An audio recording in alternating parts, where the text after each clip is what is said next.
Bonjour, ici Maître Daniel Chalifou de l'Institut de planification des soins.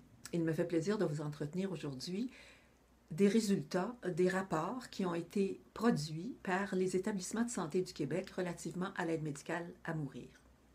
En effet, en date du 30 juin 2016, les CIUS et les CIS devaient transmettre à la commission de contrôle qui a été instaurée relativement aux soins de fin de vie des rapports statistiques. Alors, de ces rapports, on peut conclure que dans l'ensemble, l'aide médicale à mourir a été bien comprise et bien appliquée au Québec. Cependant, il subsiste certaines difficultés et nous aimerions vous en faire part.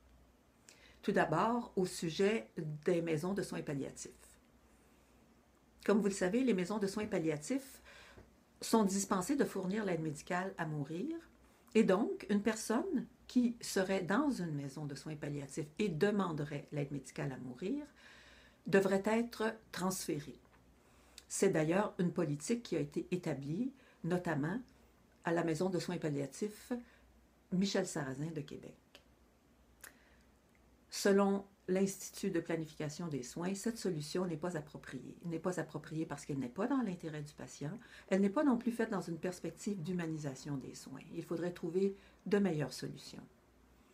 D'ailleurs, en ce qui concerne le CUSUM, nous savons que le Dr Barrette, notre ministre de la Santé, est intervenu pour éviter des transferts, ces transferts étant intramuros par ailleurs, mais parce que le département de soins palliatifs du CUSUM refusait de procurer l'aide médicale à mourir et transférait dans d'autres départements de son centre, son établissement.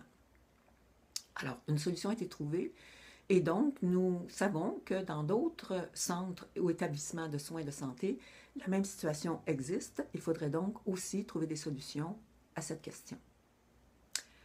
Autre point important, la perte de l'aptitude entre la période de demande d'aide médicale à mourir et celle où on devrait procéder à l'acte. Dans le contexte des soins palliatifs, il arrive assez souvent qu'une personne perde subitement son aptitude pour toutes sortes de raisons. Nous trouvons qu'il n'est pas approprié non plus de priver cette personne-là de son droit alors qu'elle a fait une demande presque immédiate pour avoir l'aide médicale à mourir. Il faudrait établir une politique que la commission pourrait très bien établir, qui tient par ailleurs compte du fait que présentement dans notre loi, il est interdit de faire une directive à l'avance concernant l'aide médicale à mourir. Alors, une solution inédite devrait être trouvée.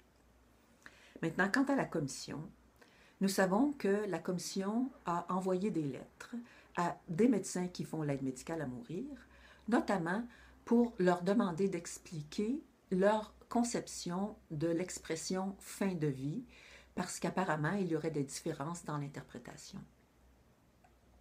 Nous croyons comprendre qu'il existe une controverse au sein de la commission relativement à quelle serait la période que l'on pourrait attribuer à cette notion de fin de vie. Par ailleurs, le Collège des médecins lui-même a établi une politique et des directives par rapport à cette notion de fin de vie et a déterminé qu'une période d'1 an avant le décès probable d'une personne serait une interprétation raisonnable de la notion de fin de vie. À cet égard, nous croyons que la commission devrait établir que cette interprétation du collège est celle qui devrait être suivie puisque présentement, aucune interprétation judiciaire n'a été émise par rapport à cette notion de fin de vie. Et finalement, la question des refus. Il y a des refus en nombre assez substantiel d'aide médicale à mourir, disséminés de façon aléatoire à travers le Québec et surtout à travers certains établissements où ils sont plus nombreux que d'autres.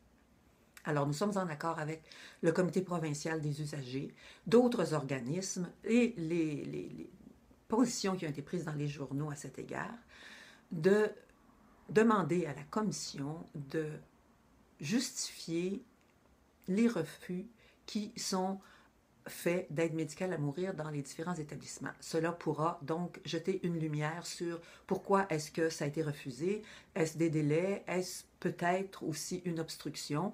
Je pense qu'il est important que la commission puisse avoir ces informations. Alors présentement, ce sont les questions que nous trouvons qui doivent être analysées et certaines situations auxquelles il faudrait remédier. Nous vous incitons à continuer de venir sur notre site et consulter nos différents documents puisque nous essayons de vous tenir au courant le plus possible de tous les développements.